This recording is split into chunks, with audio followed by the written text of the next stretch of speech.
আউযুবিল্লাহি মিনাশ শাইতানির রাজিম বিসমিল্লাহির রহমানির রহিম। সম্মানিত সাংবাদিক বন্ধুগণ, আসসালামু আলাইকুম ওয়া রাহমাতুল্লাহি ওয়া বারাকাতুহু ও আদাব।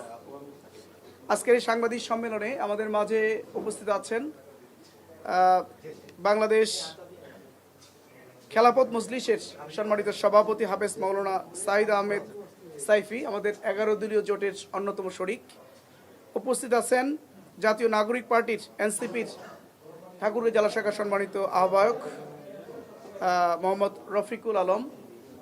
উপস্থিত আছেন বাংলাদেশ জামায়াত ইসলামী ঠাকুরগাঁও জেলা শাখার সম্মানিত সেক্রেটারি সাবেক ভাইস চেয়ারম্যান শ্রদ্ধাভাজন জনাব আলমগীর হোসেন।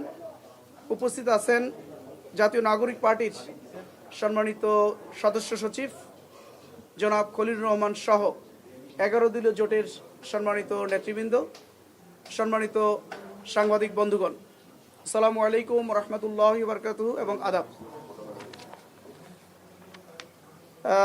আমি দেলোয়ার হোসেন, বাংলাদেশ জামায়াত ইসলামী কর্তৃক 11 দলীয় জোটের মনোনীত দাঁড়িপাল্লা প্রতীকের ঠাকুরগাঁও 1 আসনের সংসদ সদস্য প্রার্থী। আজকের এই সাংবাদিক সম্মেলনে আপনাদের সকলকে স্বাগত জানাচ্ছি।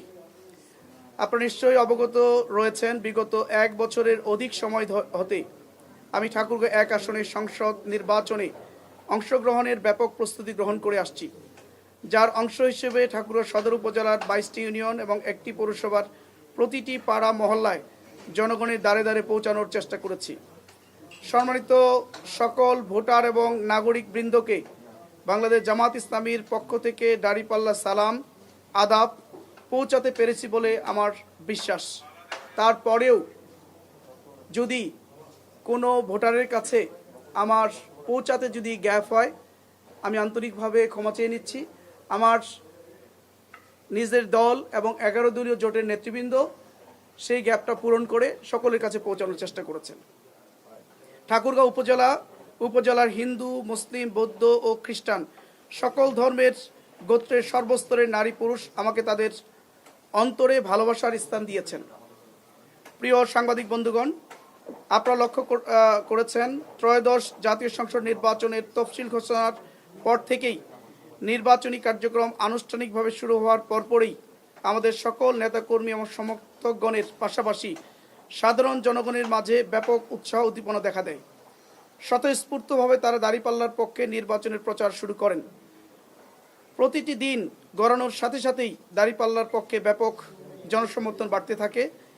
এতে ঈর্ষান্বিত হয়ে একটি দল আমাদের বিলবোর্ড ভাঙচুর, শতাধিক ব্যানার ও ফেস্টুন ভাঙচুর এবং তা ছিঁড়ে ফেলে। আমাদের নির্বাচনী জনসভা, উঠান বৈঠক এবং গণসংযোগে যোগ দিতে ভোটারদের বাধা প্রদান করে, শারীরিকভাবে নির্যাতন করে, নারী কর্মীদের হেনস্থা ও বাধা প্রদান করার পাশাপাশি প্রিয় সনাতন ধর্মী ভাই বোনদের ভয়ভীতি ও হুমকি প্রদান করেছে। তারা যেন কোনো অবস্থাতেই দাঁড়িপাল্লার সমর্থন ও নির্বাচনী কাছে অংশগ্রহণ ও ভোট না দিতে পারে, এই জন্য তারা নানা ধরনের হুমকি দুমকি বাড়িতে বাড়িতে করে দিয়ে আসে। প্রিয় জাতির বিবেকগণ, এত বাধা বিপত্তি ও হেনস্থার পরেও যখন দাঁড়িপাল্লার পক্ষে সর্বস্তরের জনগণের গণজোয়ার সৃষ্টি হয়েছে, তখন আমাদের নির্বাচনী প্রতিপক্ষ খেই হারিয়ে ফেলেছে। উপায়ন্তর না পেয়ে তারা আমাদের বিরুদ্ধে নানা ধরনের গুজব, কুৎসারটনা, বানোয়াট, অপপ্রচারে লিপ্ত রয়েছে। সবার জন্য ভালো চপস্টিক ইনস্ট্যান্ট নুডলস। আমাদের নেতা কর্মী ও সমর্থকদের নানাভাবে বাধা প্রদান করে বিবাদে জড়ানোর চেষ্টা করেছে, কিন্তু আমাদের নেতাকর্মীরা 11 দলীয় জোটের আমাদের সঙ্গী সাথী ভাইরা সবাই মিলে আমরা সর্বাত্মক ধৈর্যের সাথে পরিস্থিতি মোকাবেলা করে আসছি। প্রিয় দেশপ্রেমিক সাংবাদিক বন্ধুগণ, রাত পোহালেই অনুষ্ঠিত হতে যাচ্ছে দেশবাসীর কাঙ্ক্ষিত ত্রয়োদশ জাতীয় সংসদ নির্বাচন। নানা শঙ্কার মধ্যেই আমরা দৃঢ়ভাবে আশা করি সারা দেশের ন্যায় ঠাকুরগাঁও 1 আসনে একটি অবাধ, নিরপেক্ষ এবং অংশগ্রহণমূলক নির্বাচন অনুষ্ঠিত হবে ইনশাআল্লাহ। ভোটারগণ নির্বিঘ্নে তাদের ভোটাধিকার প্রয়োগ করবেন, কিন্তু নির্বাচনকে প্রভাবিত করতে একটি রাজনৈতিক দল এরই মধ্যে বিভিন্ন এলাকায় অবৈধভাবে কালো টাকা বিতরণ করছে বলে আমরা সংবাদ পেয়েছি। গতকাল রাত থেকে এটা আপনারাও জানেন যে পাড়ায় মহল্লায় বিভিন্নভাবে কালো টাকা ছড়িয়ে দেওয়ার জন্য একটা দল চেষ্টা করেছে। এত কিছুর পরেও আমরা বিশ্বাস করি প্রশাসন ও আইনশৃঙ্খলা বাহিনী যদি তাদের প্রতিশ্রুতি অনুযায়ী নিরপেক্ষ ও বলিষ্ঠ ভূমিকা পালন করে তাহলেই একটি অবাধ, সুষ্ঠু ও গ্রহণযোগ্য নির্বাচন অনুষ্ঠিত হওয়া সম্ভব বলে প্রত্যাশা করছি। সচেতন সাংবাদিক ভাই ও বোনেরা, আগামীকালকের নির্বাচনকে আরও বেশি গ্রহণযোগ্য ও সমর্থিত করতে আপনাদেরও ব্যাপক করণীয় রয়েছে বলে আমি দৃঢ়ভাবে বিশ্বাস করি। দেশ ও জাতির স্বার্থে আপনারা আপনাদের নিজ নিজ জায়গা থেকে একজন সচেতন দেশপ্রেমিক নাগরিক হিসেবে জোরালো ভূমিকা রাখবেন ইনশাআল্লাহ। জাতির দর্পণ খ্যাত সাংবাদিক বন্ধুগণ, আপনাদের মাধ্যমে আমার এলাকার সম্মানিত ভোটারবৃন্দকে বলতে চাই, আপনারা নির্ভয়ে দল বেঁধে সকাল সকাল ভোট কেন্দ্রে গিয়ে আপনাদের মূল্যবান ভোটাধিকার প্রয়োগ করবেন। কেউ আপনাদের কোনো হুমকি, বাধা বা হয়রানি করলে সাথে সাথে আইনশৃঙ্খলা বাহিনীকে অবহিত করবেন। মনে রাখবেন, ভোট আপনাদের নাগরিক অধিকার। একটি দুর্নীতিমুক্ত, সন্ত্রাসমুক্ত, চাঁদাবাজমুক্ত, বৈষম্যমুক্ত, সমৃদ্ধশালী ঠাকুরগাঁও গড়ে তুলতে আপনার সিদ্ধান্ত গুরুত্বপূর্ণ ভূমিকা পালন করবে। তাই কারো দ্বারা প্রভাবিত না হয়ে নিজের সিদ্ধান্তে আপনার পছন্দের প্রার্থীকে ভোট দেবেন। পরিশেষে আমাদের আমন্ত্রণে সাড়া দেওয়ার জন্য আপনাদের সকলকে অশেষ ধন্যবাদ এবং কৃতজ্ঞতা জানাচ্ছি। সেই সাথে আপনাদের সুস্বাস্থ্য, মঙ্গল ও উজ্জ্বল ভবিষ্যৎ কামনা করছি। আমার জন্য আপনারা সবাই দোয়া করবেন। একটা বিষয়, সেটা হলো আপনি কোনো স্পেসিফিক ভাবে বললেন না, ঢালাও অভিযোগ করলেন। আমরা রিপোর্ট করতে গেলে স্পেসিফিক যে কোথায় হুমকি দিয়েছে, কোথায় আমরা ইতিমধ্যে যখন যেই ঘটনাটি ঘটেছে আমরা সেই ঘটনাটাকে অভিযোগ আকারে সংশ্লিষ্ট রিটার্নিং কর্মকর্তা, সহকারী রিটার্নিং কর্মকর্তা এবং যেখানে যেখানে অভিযোগ করার কথা সেখানে আমরা অভিযোগ করেছি। জি বলেন।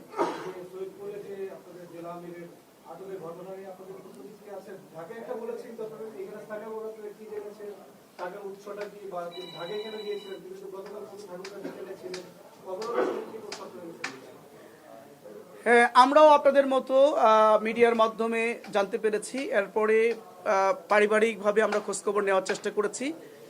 আমরা যতটুকু জানতে পেরেছি যে উনি ব্যক্তিগত কাজে ঢাকায় গিয়েছিলেন এবং ঢাকা থেকে ফেরার পথে সৈয়দপুরে ওনাকে একেবারে সম্পূর্ণ অবৈধভাবে তাকে সেখানে হয়রানিমূলক আচরণ করা হয়েছে তার প্রতি। দেখুন, একজন ব্যক্তি তার ব্যক্তিগত টাকা তিনি নিয়ে আসবেন, এটারে বিমানে আসবেন, ট্রেনে আসবেন, নাকি উনি বাসে আসবেন, না কিভাবে আসবেন, এটা তার ব্যক্তিগত বিষয়। উনি তো কোথাও টাকা বিতরণ করতে গিয়ে কোনো কিছু হয়নি। ওনার ব্যক্তিগত টাকা, উনি ব্যবসায়িক টাকা, উনি ঢাকা থেকে ওনার নিয়ে ঠাকুরে আসতেছেন। এইটাতে তাকে আটক করে জিজ্ঞাসাবাদ করা, তাকে হয়রানি করা, এটা আমি মনে করি একটা দুরভিসন্ধিমূলক আচরণ। দেখুন, নির্বাচনের একদিন আগে এখানে আপনাদের মনে থাকা, আপনারা জানেন যে ব্যাংক বন্ধ, ব্যাংকগুলো থেকে কেউ টাকা তুলতে পারছে না। স্বাভাবিক কারণে উনি ওনার ব্যবসায়িক কাজে যদি ওনার টাকা প্রয়োজন হয় তো উনি কিভাবে টাকা নিয়ে আসবেন?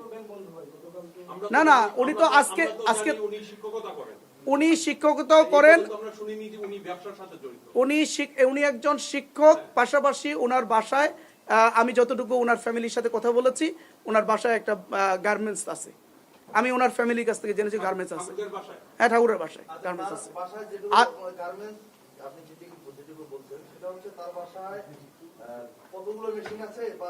এটা তো আমার জানার কথা না ভাই, এটা তো হলো না না, আমি বলতেছি যে ওনার বাসায় কতগুলো মেশিন আছে, কতগুলো কাপড় আছে, কত টাকার ওনার লেন, এটা তো আমার জানার কথা না।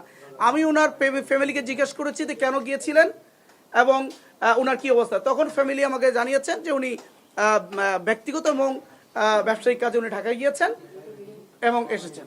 এইটুকু আমি ওনার জিজ্ঞেস করেছি আপনাদের কি মানে উনি যে বললেন যে ওখানে ব্যবসায়িক টাকা, তখন ওনারা বললেন হ্যাঁ আমাদের একটা ব্যবসা আছে।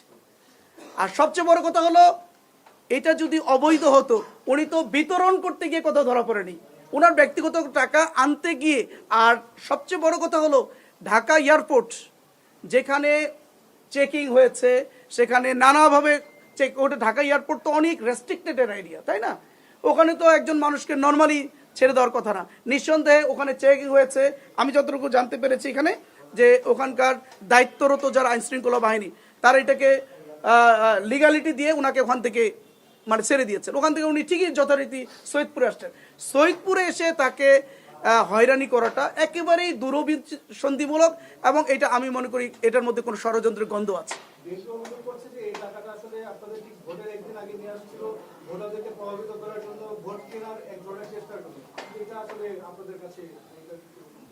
ভাই উনি উনার কথা স্পষ্ট করে বলেছেন এটা আমার ব্যবসায়িক টাকা। আমি জি, এটা হচ্ছে উনি অত্যন্ত একজন গুরুত্বপূর্ণ দায়িত্বে আছেন, জেলা আমিরের দায়িত্ব পালন করছেন। তো এই সময় ওনার এখানে 3টি আসনে 3 জন প্রার্থী আছেন। তো এরকম একটা গুরুত্বপূর্ণ সময়ে নির্বাচনের শেষ মুহূর্তে উনি ব্যক্তিগত কাজে ঢাকা গেলেন কেন? এটা তো একজন ব্যক্তির প্রয়োজন থাকতে পারে না। আমাদের 3টা আসন, এখানে 3টা আসন পরিচালনার জন্য 3 জন পরিচালক উনি বানিয়ে দিয়েছেন। এই পরিচালকগণই মূলত আমাদের নির্বাচন 3টা আসন পরিচালনা করছেন। উনি ওভারঅল তদারকি করেন।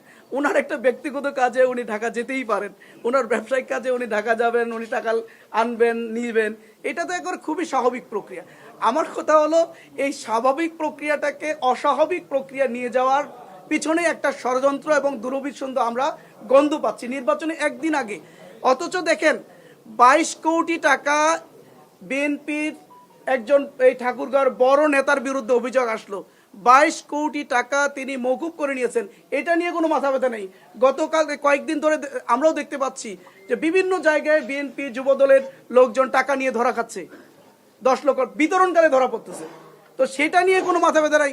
উনি ঢাকা থেকে ওনার ব্যবসায়ের প্রয়োজনে টাকা ঠাকুরে আনবেন, এরকম একটা ব্যক্তিগত বিষয় নিয়ে এরকম আচরণ করাটা, উনি একজন বয়োজ্যেষ্ঠ মানুষ, কিন্তু ইতিমধ্যে এই হয়রানি করার কারণে উনি অসুস্থ হয়ে গেছেন। ওনাকে কিন্তু রংপুর মানে হসপিটালে ভর্তি করা হয়েছে। আমরা তার জন্য দোয়া করি, আল্লাহ তাকে সুস্থ রাখুন। আমি মনে করি এই সময়টাতে নির্বাচন একদিন আগে এই হয়রানিটা করাটার অর্থই হলো বড় ধরনের কোনো ষড়যন্ত্রের গন্ধ আমরা দেখতে পাচ্ছি কোন সংস্থার পক্ষ থেকে। আপনি মনে করেন যে এই বিষয়টা আপনার নির্বাচনের উপরে কোনো প্রভাব ফেলতে পারে? না না, এটা নির্বাচনের উপর প্রভাব পড়ার কোনো বিষয় না। কেন প্রভাব পড়বে? একটা ব্যবসায়িক বিষয়। আমি তো আসলে ওই বিষয় নিয়ে আজকে সাংবাদিক সম্মেলন ডাকিও নি। আমি সাংবাদিক সম্মেলন ডেকেছি, আমি এতদিন ধরে কাজ করলাম, আগামীকালে নির্বাচনের আগ মুহূর্তে আমি এটা ব্রিফিং করব। আপনারা প্রশ্ন করলেন বিধায় এটার উত্তর আমি দিলাম। না, আমি মনে করি এটা আমার ভোটারদের উপরে কোনো ধরনের প্রভাব তৈরি করবে না। কারণ এটা কোনো অবৈধ জিনিস না, এটা কোনো মানে অ্যাবনর্মাল কোনো জিনিস না, এটা এস্টাবলিশড। এটা অবৈধ না, ঠিক আছে, কিন্তু উনি একটা গুরুত্বপূর্ণ ভূমিকা পালন করেন ঠাকুরগাঁও ডিস্ট্রিক্টে। তো উনি এই যে ইলেকশন মুভমেন্টে আপনি শেষ উনি যে এই টাকাটা নিয়ে আসছেন, এটা সম্পর্কে ভাই আমি তো এই কথা বারবার বলেছি, এর প্রশ্ন উত্তর তো বলেছি। নির্বাচনের যে পরিবেশ নিয়ে কথা বললেন, এবং হচ্ছে যে ফলাফল হবে সারাদিন ভোট শেষে, জি, সেটা মানবেন কিনা এবং কিভাবে হ্যাঁ, জয় পরাজয় মেনে নেবেন কিনা? আচ্ছা, এখানে রিটার্নিং কর্মকর্তা সহ এখানে নির্বাচন পরিচালনার দায়িত্বে যারা আছেন তারা বারবার আমাদেরকে আশ্বস্ত করার চেষ্টা করেছেন এবং তাদের প্রস্তুতিটা আমাদেরকে জানিয়েছেন যে আগামীকালকে নির্বাচনটাকে সুষ্ঠু, গ্রহণযোগ্য, নিরপেক্ষ এবং সুন্দর করার জন্য তারা যাবতীয় প্রস্তুতি গ্রহণ করেছেন। আমরা তাদের এই প্রস্তুতিমূলক কার্যক্রমটা শোনার পরে আমরা তাদেরকে সন্তুষ্টি প্রকাশ করেছি। কিন্তু আমি এটা বলেছি, এটা নির্ভর করবে আগামীকালকে আপনাদের এই প্রস্তুতিটা কতটুকু আপনারা প্রয়োগ করবেন। কারণ ইতিমধ্যেই আমরা যতগুলো কমপ্লেন করেছি, আপনারা জানেন যে আমাদের বিলবোর্ড ভাঙচুর করা হলো, এটার কমপ্লেন আমরা করেছি, এটা সুরাহা পাইনি। আমাদের বিভিন্ন জায়গায় আমাদের কর্মীদেরকে মারধর করা হয়েছে, এটার কমপ্লেন করেছি, সুরাহা পাইনি। এবং এখানে আমাদের বিলবোর্ড, তারপরে হলো ব্যানার, ফেস্টুন ভেঙে ফেলতেছে, তারপর নারীদেরকে হেনস্থা করছে, বাড়িতে বাড়িতে গিয়ে হুমকি দেওয়া হচ্ছে। বিশেষ করে এখানে সনাতন ধর্মের যে ভাই এবং বোনেরা আছেন তাদের বাড়িতে বাড়িতে গিয়ে মানে মারাত্মক রকম তাদেরকে হুমকি দেওয়া হচ্ছে। আমরা বিভিন্ন অফিসগুলো আমাদের বন্ধ করে দেওয়ার চেষ্টা করছে। সব মিলিয়ে আমরা এগুলো কিন্তু কমপ্লেন আকারে জমা দিয়েছি। এগুলোর কিন্তু তড়িৎ কোনো রেজাল্ট আমরা পাইনি। হ্যাঁ, সাময়িক হয়তো একটা সমাধান ওনারা করে দিয়েছেন, কিন্তু তড়িৎ অ্যাকশন আমরা পাইনি। এখন তারা আশ্বস্ত করছেন যে আগামীকালকে ওনাদের প্রস্তুতি অনেক ভালো সবাই, মানে এখানে সেনাবাহিনী, RAB, BGB, police, answer, APBN এবং তাদের নির্বাহী ম্যাজিস্ট্রেট সহ সবাই মিলে তারা একটা প্রস্তুতিমূলক আমাদের কাছে ব্রিফিং করেছেন। দেখা যাক আগামীকাল কি হয়। জয় পরাজয়ের কথা বললাম, ভোট তো হবেই। আচ্ছা, জয় পরাজয় তো আছেই, একদল জয়ী হবে আরেক দল পরাজিত হবে, এটাই তো হলো স্বাভাবিক একটা নির্বাচনে। তবে আমি দৃঢ়ভাবে বিশ্বাস করি, আমি এই দীর্ঘ সময় নিয়ে আমি যে ভোটারদের কাছে যেভাবে গিয়েছি, তাদের সাথে যেভাবে কথা বলেছি, তাদের যে রেসপন্সটা আমি পেয়েছি, তাদের যে মানে অকুণ্ঠ সমর্থনটা আমার প্রতি, তাতে আমি দৃঢ়ভাবে বিশ্বাসী ঠাকুরগাঁও 1 আসনে আমরা বিপুল ভোটে বিজয়ী হব ইনশাআল্লাহ। পরাজিত হলে আমি এখনো পরাজিত হওয়ার সংখ্যাটা দেখছি না। সেটা তো নির্ভর করবে হলো আগামীকালকের সামগ্রিক নির্বাচনের পরিবেশের আলোকে।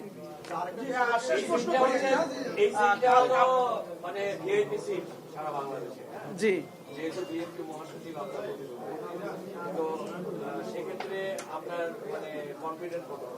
আমি তো বলেছি আমি ভেরি মাচ কনফিডেন্ট, ইনশাআল্লাহ আমরাই জিতবো। জি না, প্রতিদ্বন্দ্বী সম্পর্কে তো আমার বক্তব্য বহুবার আপনাদেরকে স্পষ্ট। উনি খুবই সম্মানিত একজন ব্যক্তি, আমার সম্মানিত শ্রদ্ধাভাজন উনি স্যার, ওনাকে আমি সবসময় শ্রদ্ধা করি, সম্মান করি। যদিও উনি বয়সের কারণে এখন হয়তো অনেক কিছুই একটা সময় উনি চেষ্টা করেছেন জাতিকে দেওয়ার মতো, অনেক কিছুই তিনি করার চেষ্টা করেছেন। এই মুহূর্তে ওনার শারীরিক কন্ডিশন এবং সব কিছু মিলিয়ে উনি ঠাকুরগাঁওর জন্য কতটুকু দিতে পারবেন বা কতটুকু দিবেন, এটা তো হলো পরের বিষয়। আমি একজন তরুণ এবং যুবক একজন ক্যান্ডিডেট হিসেবে আমি তো বলতেই পারি ইনশাআল্লাহ আল্লাহ রাব্বুল আলামিন যথেষ্ট জনগণের সেবা করার, জনগণের জন্য কাজ করার মতো যথেষ্ট শক্তি সামর্থ্য আল্লাহ রাব্বুল আলামিন আমাকে দিয়েছেন। আলহামদুলিল্লাহ, এটার জন্য আল্লাহর কাছে শুকরিয়া আদায় করছি। এবং আমরা জাতির সেবা করতে পারবো, জাতির জন্য এই ঠাকুরগাঁওর জন্য আমরা দেওয়ার মতো অনেক কিছু আছে আমাদের। জামাত দলীয় ভাবে এখন পর্যন্ত কোন কেন্দ্রকে ঝুঁকিপূর্ণ বলে গণ্য করেছে কিনা, এবং যদি করে থাকে তার সংখ্যাগুলো কত কিরকম, এবং উল্লেখযোগ্য প্রধান প্রধান ঝুঁকিপূর্ণ আসনগুলো কি? আমরা জি, আমরা ঝুঁকিপূর্ণ কেন্দ্রগুলো আসলে ঠাকুরগাঁওর প্রত্যেকটা আসনেই ঝুঁকিপূর্ণ। ঝুঁকিপূর্ণ কেন? এখানে যখন একটা দলের পক্ষ থেকে বলা হয় যে ভোট পাবে দাঁড়িপাল্লা আর জিতবে হলো ধানের শীষ, বোঝায় যায় যে একদিকে তারা ভোট যে পাবে না জনগণের, এটা মানে তারাও বুঝে গেছে। এখন তাহলে জিতবে কেমনে? তাহলে তাদের ভিন্ন কোনো উপায়ে তারা নির্বাচনে জেতার জন্য তারা হয়তো চেষ্টা করবে। সেক্ষেত্রে প্রত্যেকটা কিন্তু এখানে প্রত্যেকটা কেন্দ্রই কিন্তু খুবই ঝুঁকিপূর্ণ। তারপরেও আমরা অধিক ঝুঁকিপূর্ণ হিসেবে এখানে 57টা কেন্দ্র আমরা প্রশাসনকে জমা দিয়েছি, তার মধ্যে পৌরসভার কেন্দ্রগুলো তো অধিক ঝুঁকিপূর্ণ। জি, হিন্দু ভোটার সবচেয়ে বেশি। আপনি নিজেই বললেন যে হিন্দু ভোটারদেরকে ভীত সন্তুষ্ট করা হচ্ছে, ভয়ভীতি দেখানো হচ্ছে। তো এই ক্ষেত্রে আপনারা তাদেরকে আশ্বস্ত করেছেন কিনা, কিংবা হিন্দু ভোটারদের সারা আপনারা কি পরিমাণ ছেড়েছেন, তারা সদস্যগুলো কেন্দ্রে আসবেন? জি, এটাই লাস্ট প্রশ্ন। আলহামদুলিল্লাহ, আমরা সকল হিন্দু ভোটারদের কাছে আমরা যাওয়ার চেষ্টা করেছি। তা আসলে খুব পরিকল্পিতভাবে তাদের কানে কানে গিয়ে নানা ধরনের মিথ্যা প্রচারণা তাদের কাছে চালানো হয়েছে। আমরা তাদেরকে আশ্বস্ত করেছি যে আমরা ক্ষমতায় আসলে আপনাদের সার্বিক নিরাপত্তা, আপনাদের ধর্মীয় স্বাধীনতা এবং আপনাদের সার্বিক বিষয়গুলো, এই 1.5 বছরে ওনাদের উপরে যে পরিমাণ জুলুম নির্যাতন হয়েছে, চাঁদাবাজি হয়েছে, দখলবাজি হয়েছে, তাদের উপরে যে মিথ্যা মামলা থেকে হয়রানি করা হয়েছে, তারা এটা তাদের কাছে খুবই স্পষ্ট। যার কারণে তারা যারা এই কাজটা করেছেন তাদেরকে তারা ভোট দিবেন না বলেই আমি বুঝতে পেরেছি। এবার আমাদের পক্ষ থেকে আমরা আলহামদুলিল্লাহ আমাদের পক্ষ থেকে কোনো নেগেটিভ কার্যক্রম তাদের উপরে কখনই ছিল না, বরঞ্চ আমরা সহযোগী ছিলাম। তাদেরকে আমরা পাহারা দেওয়ার ব্যবস্থা করেছি। পূজার সময় মণ্ডপগুলো পাহারা দিয়ে তাদের স্বাধীনভাবে নিরাপত্তার সাথে পূজা উদযাপন করার সুযোগ করে দিয়েছি। বিভিন্নভাবে আমরা তাদেরকে আশ্বস্ত করি, তারা আমাদের প্রতি কনভিন্স। ইনশাআল্লাহ। ধন্যবাদ।